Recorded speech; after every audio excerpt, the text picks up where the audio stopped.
ഫെബ്രുവരി 17 രാത്രിയിൽ ഒരു 8:15 കൂടിയാണ് ദേശീയപാതയിലെ അപകടം സംഭവിക്കുന്നത്. കുടുംബം അന്നു മുതൽ കാത്തിരിക്കുന്നത് ഈ ഒരു വാഹനം ഓടിച്ചയാളെ കണ്ടെത്തുന്നതിന് വേണ്ടിയാണ്.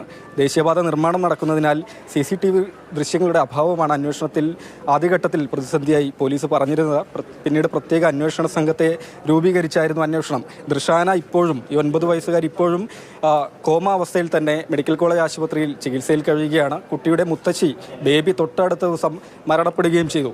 ഈ വാഹനം കണ്ടെത്താൻ കഴിഞ്ഞു, വാഹനം ഓടിച്ചയാളെ തിരിച്ചറിഞ്ഞു എന്നത് ഈ 9 മാസം ഇപ്പുറം വലിയൊരു നേട്ടം തന്നെയാണ്. പുറമേരി സ്വദേശി ഷജീലാണ്, UAE-യിലാണ്.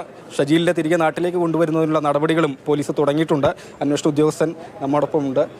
കുടുംബത്തെ സംബന്ധിച്ച് വളരെ ആശ്വാസമാണ്, അവർ കാത്തിരുന്നൊരു കാര്യം കൂടിയാണ്. എങ്ങനെയാണ് അവസാനം ഈ വാഹനം തിരിച്ചറിഞ്ഞത്?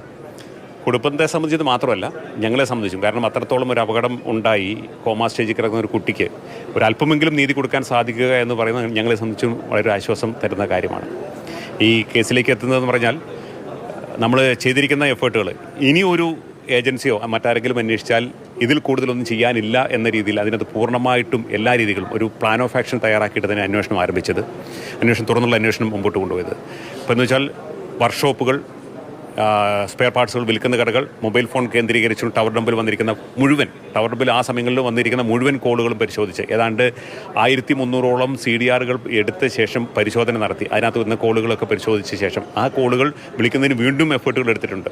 അതുപോലെ തന്നെ വർക്ക്ഷോപ്പുകൾ, കോഴിക്കോട്, കണ്ണൂർ ജില്ലയിലുള്ള കാസർഗോഡ് വരെയുള്ള വർക്ക്ഷോപ്പുകളെല്ലാം ഡീറ്റെയിൽസ് എടുത്ത് അതിനുശേഷം അവരുടെ അസോസിയേഷനെ കേന്ദ്രീകരിച്ചിട്ടുണ്ട്.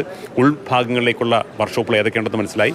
അങ്ങനെ വർക്ക്ഷോപ്പുകളിലേക്ക് എത്തുന്നു. ഇൻഷുറൻസ് ക്ലെയിമുമായി ബന്ധപ്പെട്ട് വണ്ടികൾ വന്നിരിക്കുന്നത്, വാഹനങ്ങൾ കൈമാറ്റം ചെയ്ത് വിൽപ്പന നടത്തിയിട്ടുണ്ട്. സാധാരണഗതിയിൽ ഒരു അപകടം നടന്നു കഴിഞ്ഞാൽ ആ വണ്ടി വിറ്റ് ഒഴിവാക്കാൻ ശ്രമിക്കുന്നുണ്ടെങ്കിൽ അത് മനസ്സിലാക്കുന്നതിന് വേണ്ടി, വാഹനത്തിന് നിറം മാറ്റി വാഹനം ഓടിക്കുന്നുണ്ടോ എന്ന് അറിയുന്നതിന് വേണ്ടി ഈ രീതിയിലുള്ള എല്ലാ മേഖലയിലുള്ള അന്വേഷണം നടത്തിയതിൻ്റെ ശേഷം അതിൻ്റെ ഒടുവിലാണ് ഇത്തരത്തിലുള്ള ഒരു വാഹനം നമുക്ക് കണ്ടുകിട്ടാൻ ഇടയായത്. അതായത് രക്ഷപ്പെടാനുള്ള ശ്രമങ്ങളെല്ലാം നടത്തിയിരുന്നു. തീർച്ചയായിട്ടും രക്ഷപ്പെടാൻ വേണ്ടി, ഈ കേസിൽ നിന്ന് രക്ഷപ്പെടാൻ വേണ്ടിയുള്ള എല്ലാ ശ്രമങ്ങളും നടത്തിയിരുന്നു. അതെല്ലാം നമുക്ക് പൊളിച്ചെടുക്കാൻ സാധിച്ചിട്ടുണ്ട്. കുടുംബം കാത്തിരുന്നത് അങ്ങനെ ഈ വാഹനം ഓടിച്ചയാളെ കണ്ടെത്തുന്നതിന് വേണ്ടി തന്നെയാണ്. ഇപ്പോഴും എടുത്തു പറയേണ്ട ദുഃഖകരമായ കാര്യം, കുട്ടി അതേ അവസ്ഥയിൽ തന്നെ ചികിത്സയിൽ കഴിയുന്നു എന്നതാണ്.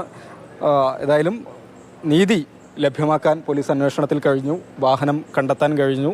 ഇത്രയും ഒക്കെ എഫേർട്ട് എടുത്തതിന് ശേഷമാണ് വാഹനം ഏതായാലും കണ്ടെത്തിയിട്ടുള്ളത്. പ്രതി ഷജീലിനെതിരെ മനഃപൂർവ്വമല്ലാത്ത നരഹത്യാ കുറ്റമാണ് ചുമത്തിയത്. UAE-യിലാണ്. നാട്ടിലേക്ക് എത്തിക്കുന്നതിനുള്ള നടപടികൾ പോലീസ് തുടങ്ങിയിട്ടുണ്ട്. വ്യാസ് പി. രാമനൊപ്പം രാഹുൽ KV, മാതൃഭൂമി ന്യൂസ്.